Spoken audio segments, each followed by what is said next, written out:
Welcome back to a brand new episode of NH Unscripted. Yeah, we are sending out good vibrations today. I am your Beach Boys-like host, Ray Dudley. We are coming to you from the Honeymooner-like digs of the WKXL studios in Concord. I got my Nehru jacket on. It's just really beautiful blue. It shines, makes my eyes just pop. Got my platform shoes on. I am ready. You know your job. Lay back on that waterbed. Make sure the heater's on. Been there, done that. Your waterbed used to have baffles in it. I'll explain that later, I think. 1450 AM, 103.9 FM on your Sony Walkmans. 101.9 FM for those beautiful souls in Manchester. Gosh, we love you down there. NHTalkRadio.com is our URL. In a little while, I'll tell you what's happening out there. But I need to take a moment anyway, and I have to thank my sponsor. We are very, very happy and proud to have the law offices of Shaheen and Gordon sponsoring this show. You know what? You walk this earth long enough. I'm telling you, you're going to need advice. Some legal advice. Everybody should know a good lawyer. And I mean that, trust me, I've needed one several times in my life. Never mind why. But anyway, you never know. I did want to bring up one more time, congratulations to their attorney, Michael Atkins. He recently received the Excellence in Service Award from the Nashua NAACP. They had a dinner not long ago where they awarded him with that. Michael proudly continues to fight for equality and change alongside the other members of the NAACP, and he urges others to do the same. Yeah, life's short. Come on, get with it. Get out your pencil. Write this down because you're going to want to put it on your refrigerator. ShaheenGordon.com is their website. I'll say it slowly.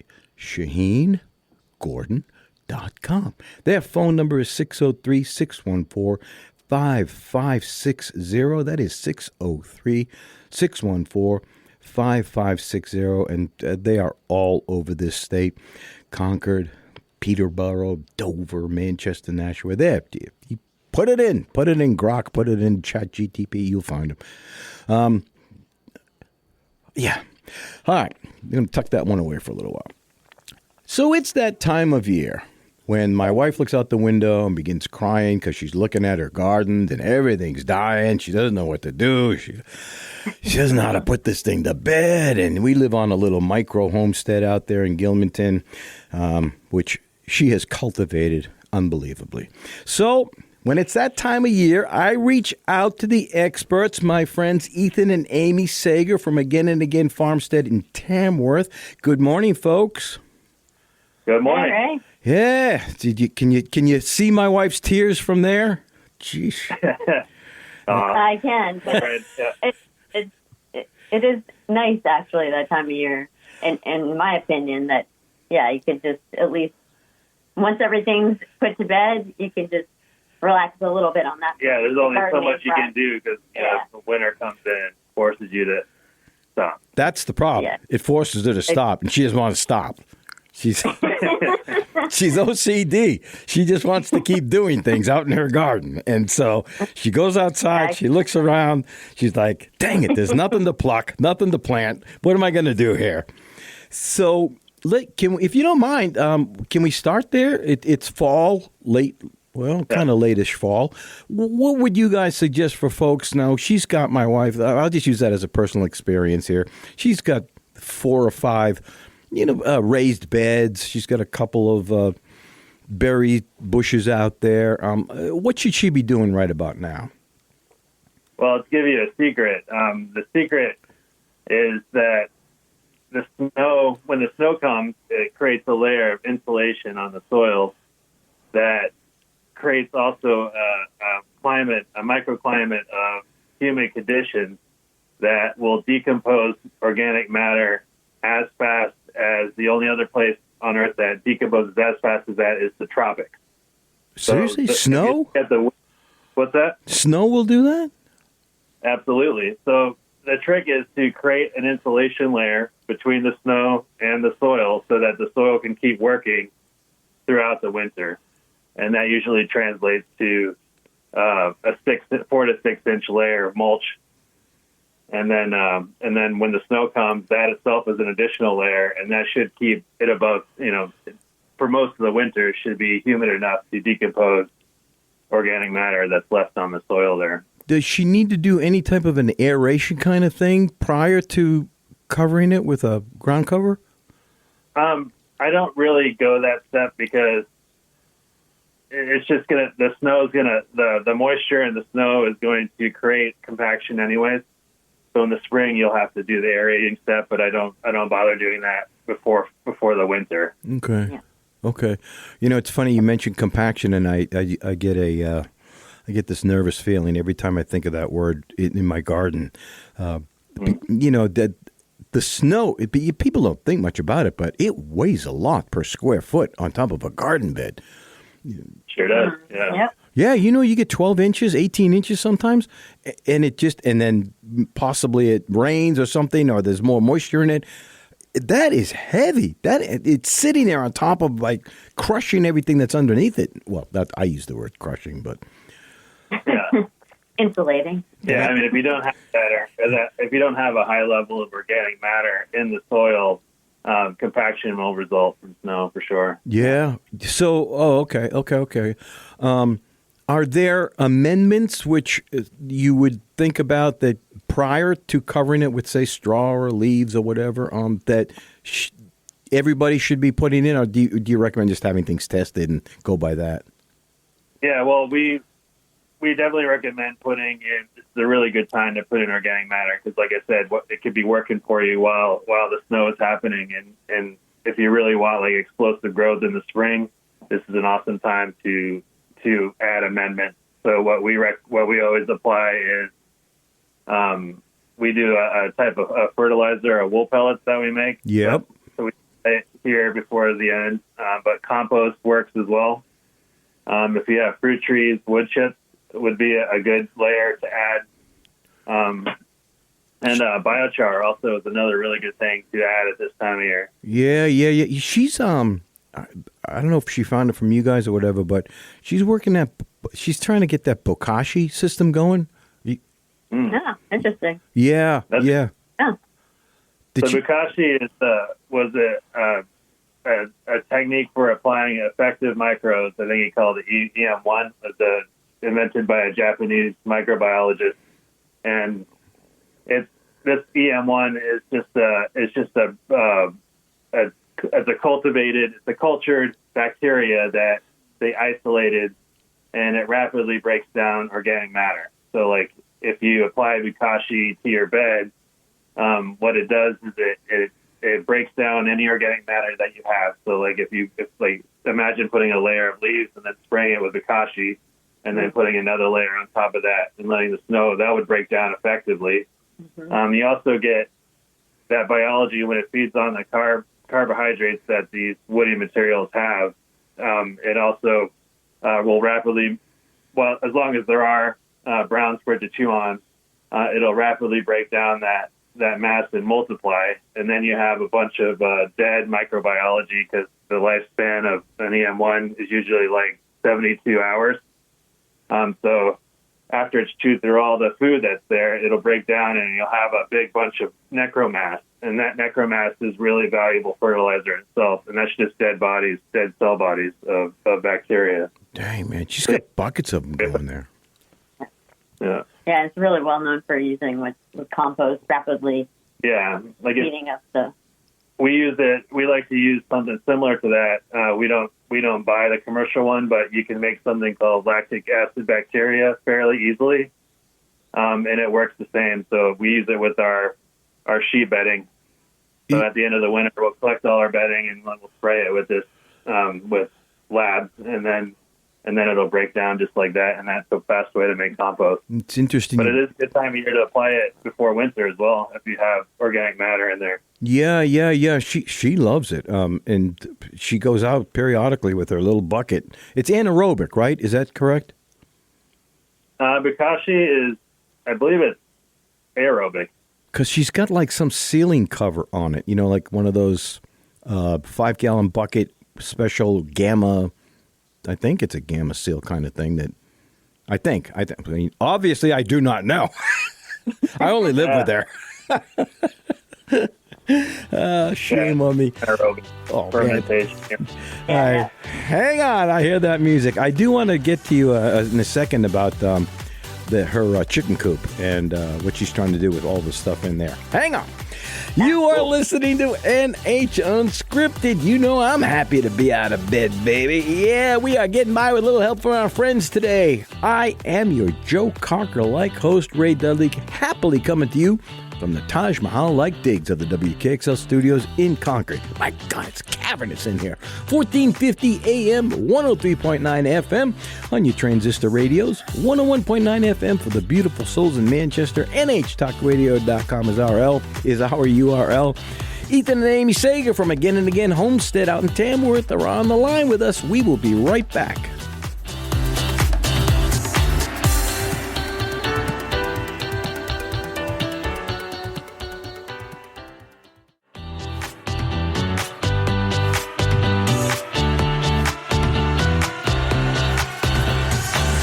Welcome back to NH Unscripted, where we are loving you more today than yesterday. I'm your spiral staircase-like host, Ray Dudley. We are coming to you from deep within the bunkers of the WKXL studios in Concord. It's like 5 floors below the earth here, I think. Holy moly. 1450 AM, 103.9 FM on your transistor radios. NHTalkRadio.com is our URL. I am speaking with Ethan and Amy Sager out there at the Again and Again Farmstead in Tamworth. Could you guys give us your website real quick before I'm just going to get carried away? So would you do that for me? Sure. It's againfarmstead.com. And they can get your newsletter there. Is that correct? That's right. Yep. Yeah, dude, I've said it before. I will say it again. It's an encyclopedia. It's like a doctoral thesis every time it hits my email. I cannot wait to read it. It's just chock full. We got one more before the email season takes a break for the winter. I'm going to cry. But we do send a few things throughout the holidays and stuff, but the long info sharing is going to wrap up soon. Yeah. I started to talk about, my wife is trying to get this system going where she doesn't, how do I put this? It's not that she doesn't clean the coop where her chickens are, but she's trying to accumulate a lot of like the shavings and stuff, but not take it out for a little while. And then she's going to take everything, their fertilizer, I'll call it, combined with the shavings and throw that on certain things. Have you heard about that, doing that kind of thing? Yeah, so that sounds like a deep litter system. So yes. Yeah, you're just, instead of cleaning it out, you're adding you're adding more bedding. Does it work? Yeah. Adding on top of it, and then, we encourage everyone who has backyard chickens to do something like that. Yeah, for sure. She's worried a little bit about ventilation in there. Ammonia buildup and all of that. Is that a concern? It's not really a concern. We think. I assume is the coop being fully enclosed with wood, or is there? There's ventilation. No, there's plenty of holes in little areas where wind can blow through. Yeah, then I wouldn't worry about it. As long as you keep adding that clean bedding to it, it shouldn't be. And a pro tip is you could also add biochar. If you have some of that, it's a great way to throw a dusting of that like every couple days into that litter. So as it builds that deep layer, you're going to get inoculated biochar when you go to use it. Are you saying she can dust while they're in, during the day, she can just dust some biochar in there? Absolutely. Yeah, and they can eat it. It's no problem or anything. Yeah, there's been a lot of Swiss that they showed in Switzerland the effects that biochar, when ingested by livestock, shows improved nutrient uptake in their feed. So that there are people that are adding a little bit to their feed. We throw it out there and they eat it. I think it probably adds a little grit to them. Yeah. But it's pure carbon, so it's nothing toxic for an animal to digest. Dude, I had no idea. No idea. For some reason, I was thinking it was toxic, but she'll be happy to know that. Real happy to know that. Speaking of biochar, I'm just going to jump out there and start picking topics here. So I saw in your newsletter you guys aren't able to burn out there. Is that true? How are you going to make you're like the world's supplier of biochar. What's going to happen up there?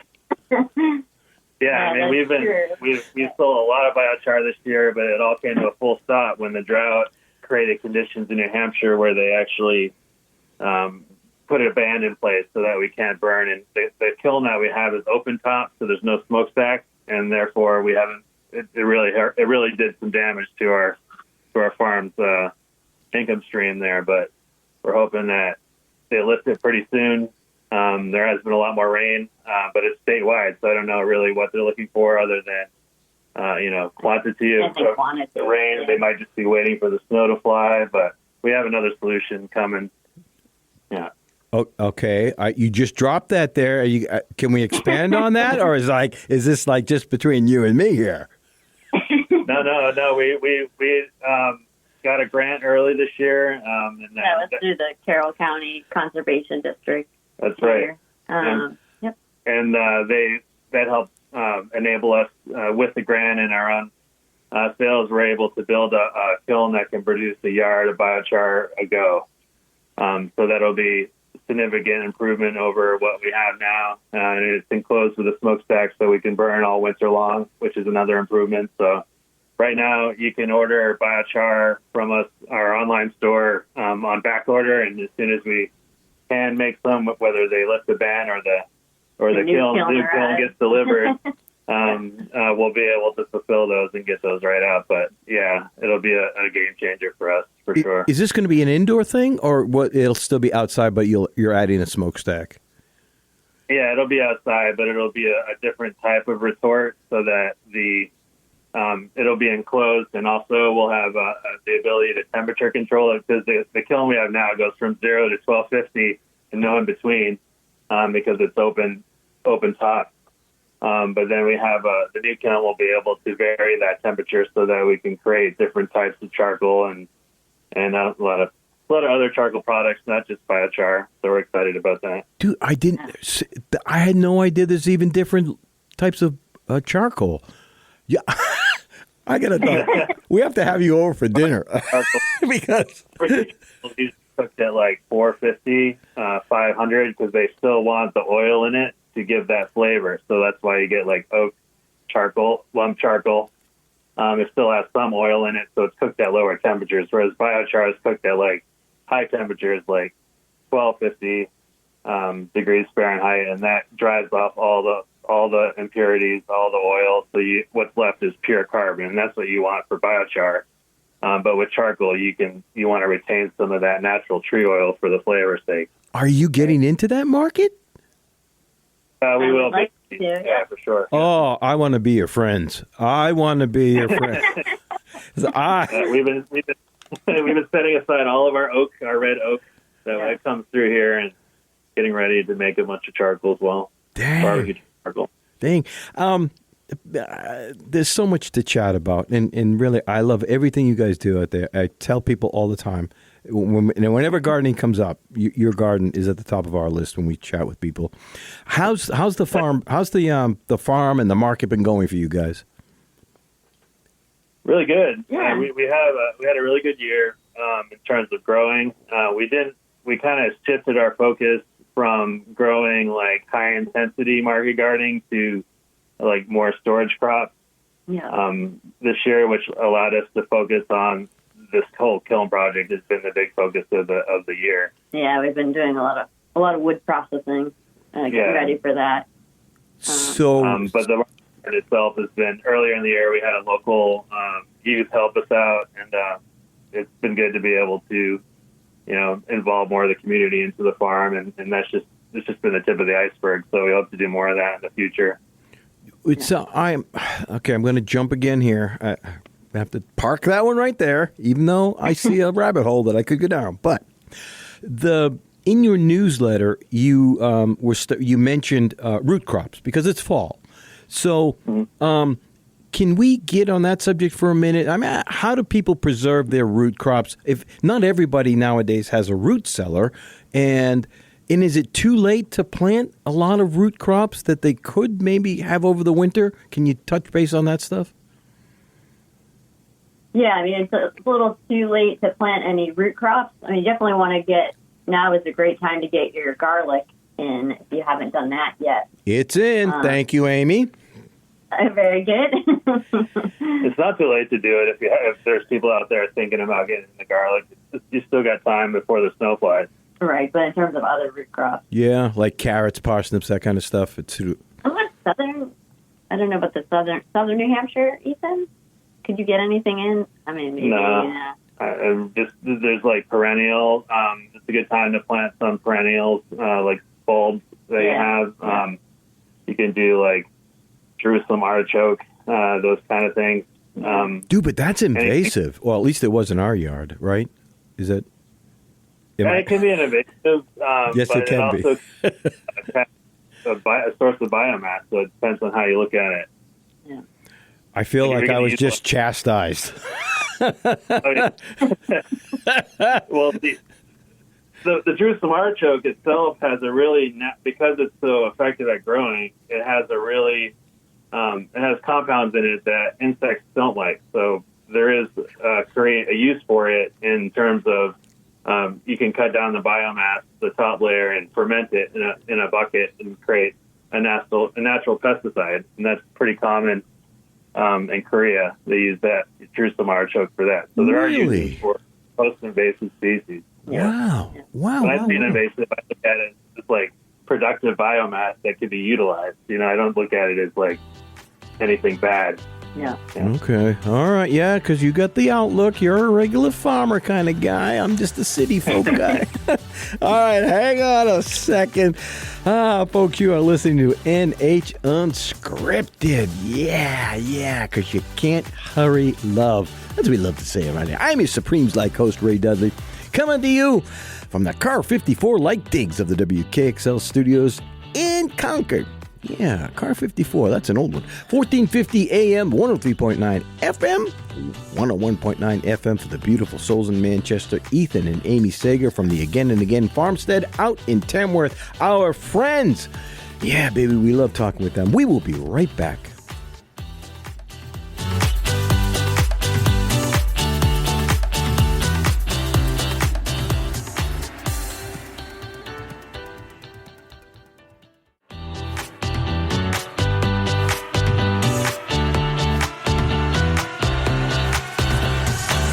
Welcome back to NH Unscripted. Yeah, baby, some enchanted evening just makes me want to just chat away. I am your Jay and the Americans like host, Ray Dudley, and we are coming to you from the dating game like digs of the WKXL studios in Concord. Happy to be out of bed, as always. 1450 AM, 103.9 FM on your transistor radios. NHTalkRadio.com is our URL. And it's that time of year to be talking about gardening, end-of-year gardening, with Ethan and Amy Sager from the Again and Again Farmstead out there in Tamworth. So you folks had brought up a book that you wanted to kind of tout before I start rambling. And what was that? Oh, yeah. So for anyone looking to get into food preservation and storage, there's an essential book written by Bill Mollison, the inventor of permaculture. It's called Ferment and Human Nutrition. And this book literally documents every indigenous possible way of storing crops and preserving food that you could imagine, all in one book. It's like an amazing resource, probably my favorite permaculture book there is next to the design manual. Yeah. What's the title? It's called Ferment and Human Nutrition. Really? I've followed Bill Mollison for a while. That's never come across my searches. Okay. Is that where would you get that? Amazon or something? They have his own publishing company, Tagari-USA.com, and they can have it. And the website, Tagari-USA.com. Okay. You can order it from there. Okay. For folks who, I started this earlier, I meant to do it. They're root crops. For folks who don't have a root cellar, what would you suggest they do? Well, I think most root crops will do really well in like a cold, dark place of the house, like somewhere that's like, in the lower 40s. In New Hampshire, most people have a corner in their house that no kidding. Yeah. But you can go take it a step further and do you can build we call it potato coffins. They're just take a wooden crate and just layer it with newspaper or sand's even better. And you would layer a root crop and then fill it with sand and then do another layer and fill it with sand. And you'll have fresh root crops throughout the winter that way. And they won't mold. They won't mold. That's my biggest concern. Preserved. Yeah? In sand? That's right. Yeah. Just sand, playground sand you can get at Home Depot or from a gravel pit somewhere. But yeah, don't get this kind of sand that has salt mixed into it, though. That'll be bad. It's funny you mention that because we attempted, I don't know if you guys knew this, but we had attempted to build a cob oven, and the sand that we had gotten had salt in it. It was road sand. Yeah. It didn't take long. That thing disintegrated. Oh, no. Yeah. No. Yep. Hey, you get to be my age. There's still lessons to be learned in life. Let me tell you. Oh, always. Some harder than others. Yeah. I got a firm lecture from the madam of the house about that one. Let me tell you. I do want to touch base. You guys had a beautiful listing in your current email about your favorite tools on the farm. And I found that fascinating because she and I use a lot of those. Can we go through those real quick? Yeah, it'd be fun. And I don't mean real quick, but go ahead with your list. Start with the first one, which was 5-gallon buckets? 5-gallon bucket. I mean, it's essential with everything. We have, I don't know, there must be 100 buckets out there. But 5-gallon buckets, we use them to move everything from water to sheet bedding to fermenting amendments to making jadam recipes to measuring biochar. I mean, you just need a lot of buckets when you're farming or gardening at scale. And one pro tip is buckets can be like $5-7 at the store, but if you go to if you have a meadery nearby, they're usually selling buckets for $1 or $2 a piece. What? So you get a lot of buckets from a meadery. Yeah.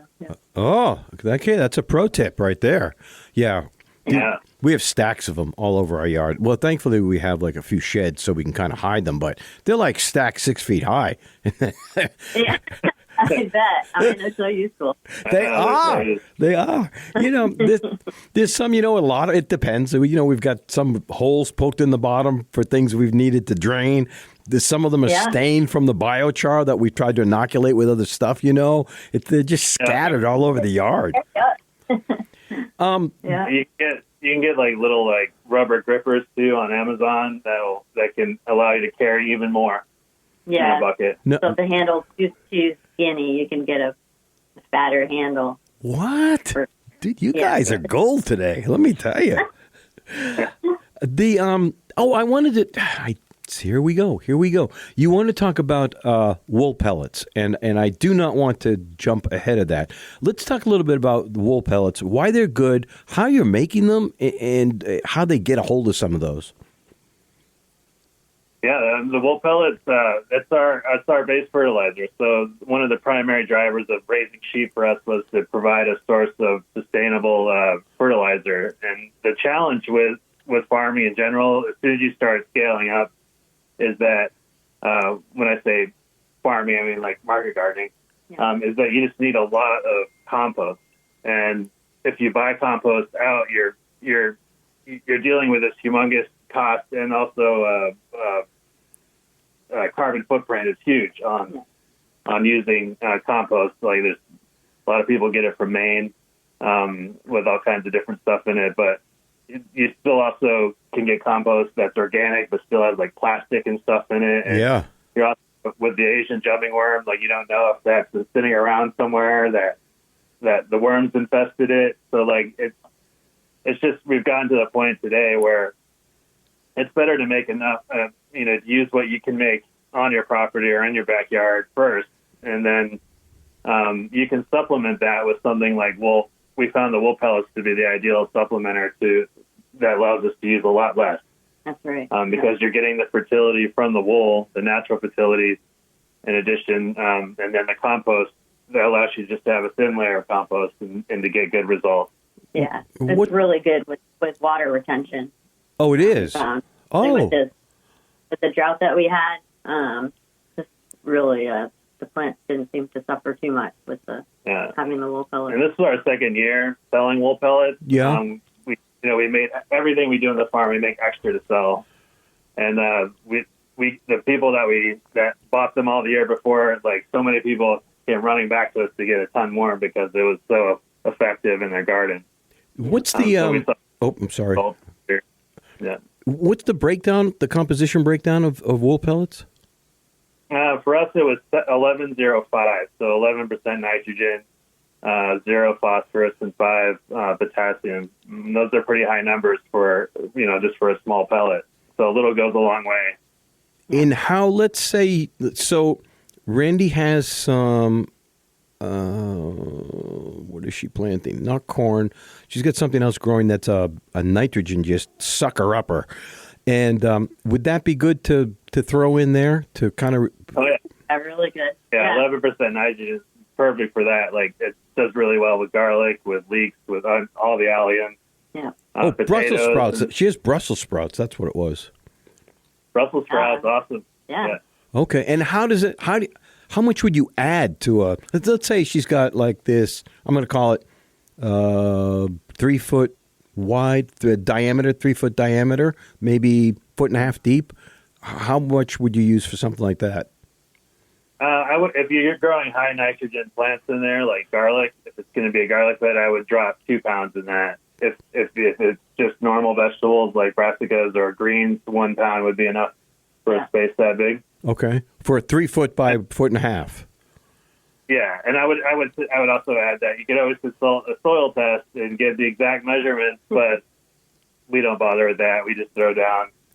Of course. It's organic building. It's building organic material in the soil, and we don't spend too much effort with soil tests, even though we do a soil test every year just to see where we're at, but we're not militant about it. Okay. Yeah. And you said 1 pound and then 2 pounds. And what size do you sell them in? We sell in 1 pound, 2 pounds, 4 pounds, and 15 pounds. 15 pounds. Man, oh man, that's a lot. The sweater people, the people who knit sweaters must not like you.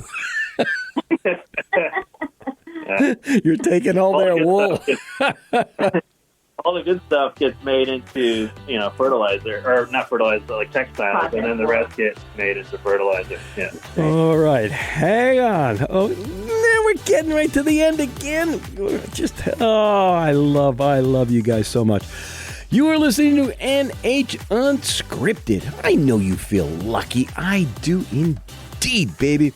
You are day tripping around here. I'm your Beatles-like host, Ray Dudley. 1450 AM, 103.9 FM on your transistor radios. 101.1 FM for the beautiful souls of Manchester. We're talking end-of-year gardening with Ethan and Amy Sager from the Again and Again Farmstead out there in Tamworth. They're our go-to resource. We will be right back because we didn't finish talking about tools. Be right back.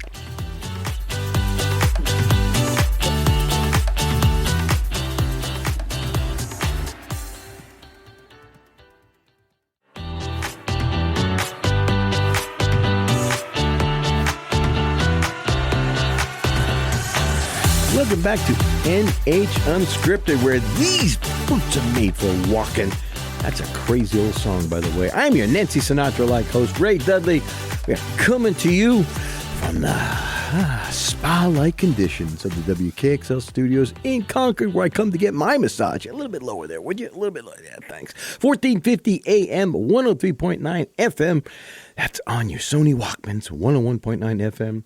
For the beautiful souls of Manchester. And should you happen to wake up in the middle of the night and you're milking cookies and needing a friend, head on over to nhtalkradio.com, where you'll find archives of this show, plus all of the other great stuff that takes place here. And let me tell you, it is loaded.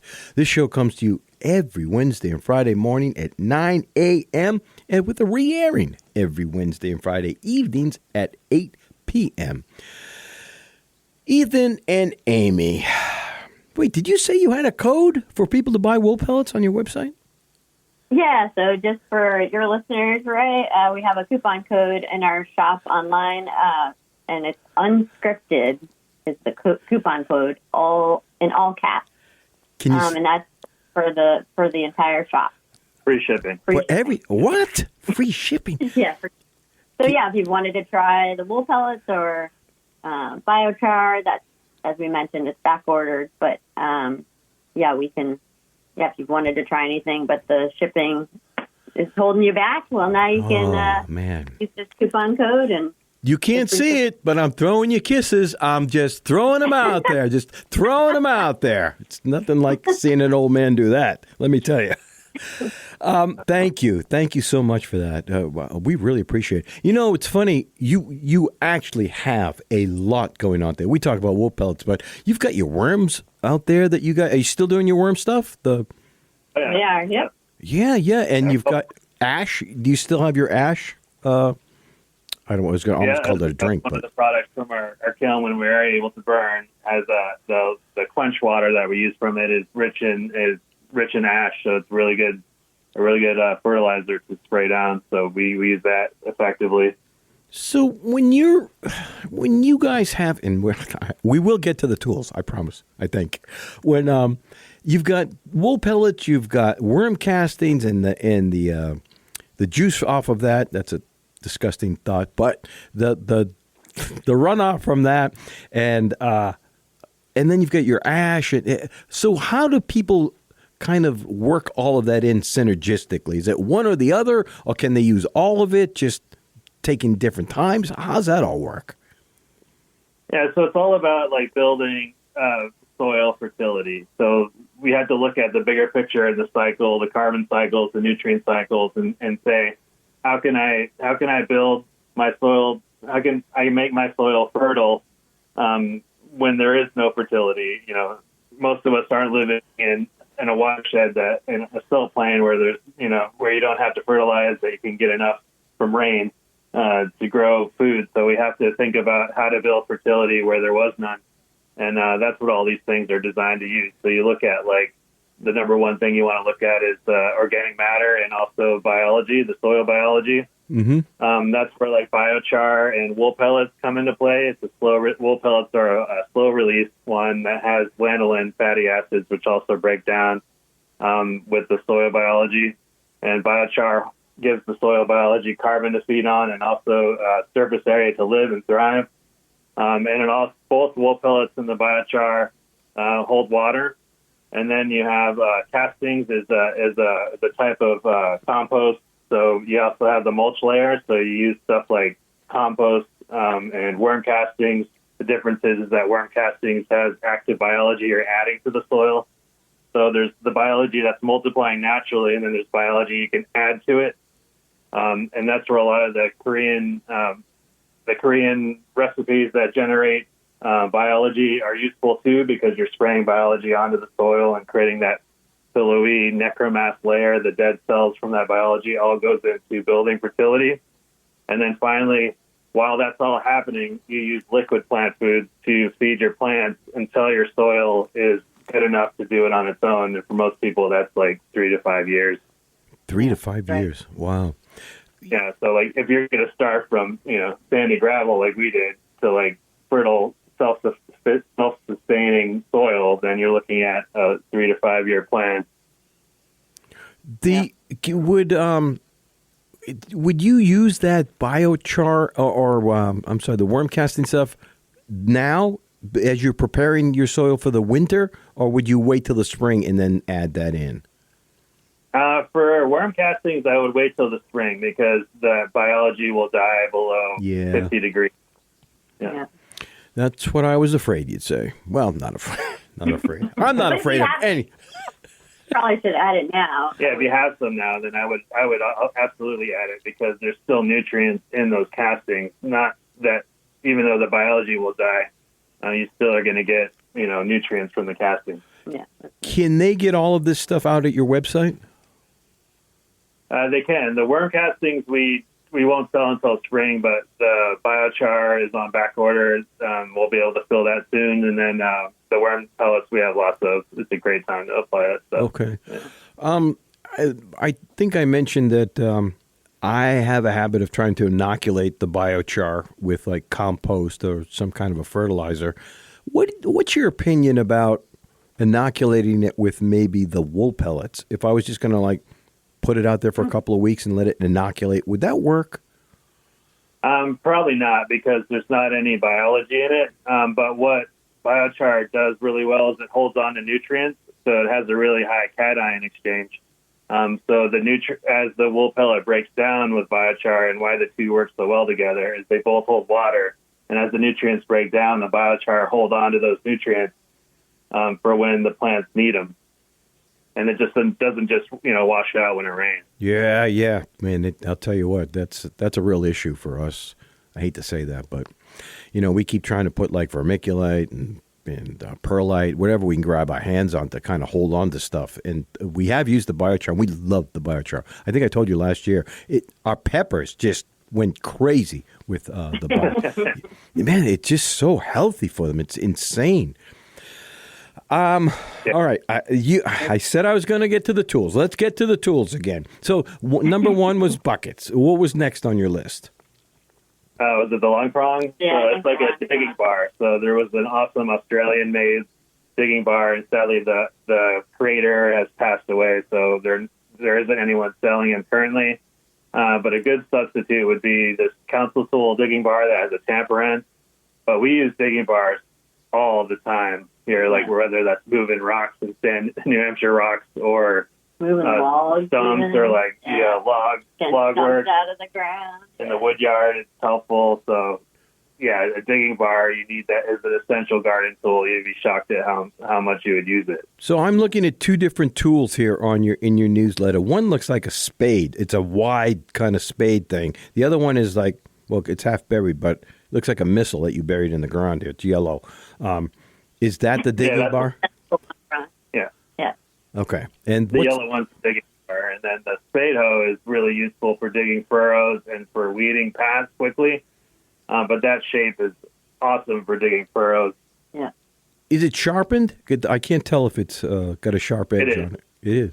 Yeah, sharpen it. Yeah. Looks like yours has been used. Put the good use out there. Oh yeah, we love it. I mean, it's so effective at creating furrows quickly for like digging potatoes in, or applying fertilizer amendments like wool pellets or kelp meal. You just put a little, because you can vary the depth. Yeah. And then just kind of getting the nutrients that the plants need while they're growing. It's an essential. It's nice and wide. That's crazy how wide that thing is. So you can move the lawn if you needed to. Yeah. And I really want to touch base on this. One of our favorite tools in our garden area is this Hori. I think we own 3 because Randy keeps losing them.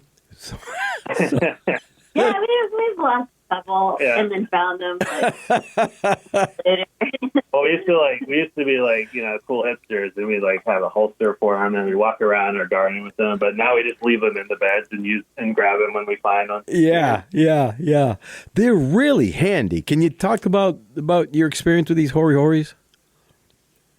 Horis are awesome. They're like a digging knife, a Japanese digging knife, and they have a serrated edge, so you can like harvest cabbage, things that are like big, thick roots. They're really good to chop through. You can chop with it. It's really good for transplanting, for making the hole when you're transplanting. Yeah, especially if you're using soil blocks. What they're really good for is losing them. Yep. And you can use them for distances between rows and plants. Yeah. All right. That's the end of the D block. All right. Give us your website again out there. It's, again, farmstead.com. And the coupon code? Is Unscripted in all caps. Oh, I love you guys. I love you guys. You've been listening to NH Unscripted. I know you're smiling just like I am. Oh, my gosh. We are coming to you from the Hollywood Squares-like digs of the WKXL studios in Concord. I love the Center Square. 1450 AM, 103.9 FM, 101.9 FM for the folks in Manchester. NHTalkRadio.com is our URL. Again and again, Farmstead and Tamworth. Ethan and Amy, thank you so much for calling in today. Thanks for having us. Thanks, Ray. Thanks for having us. Anytime.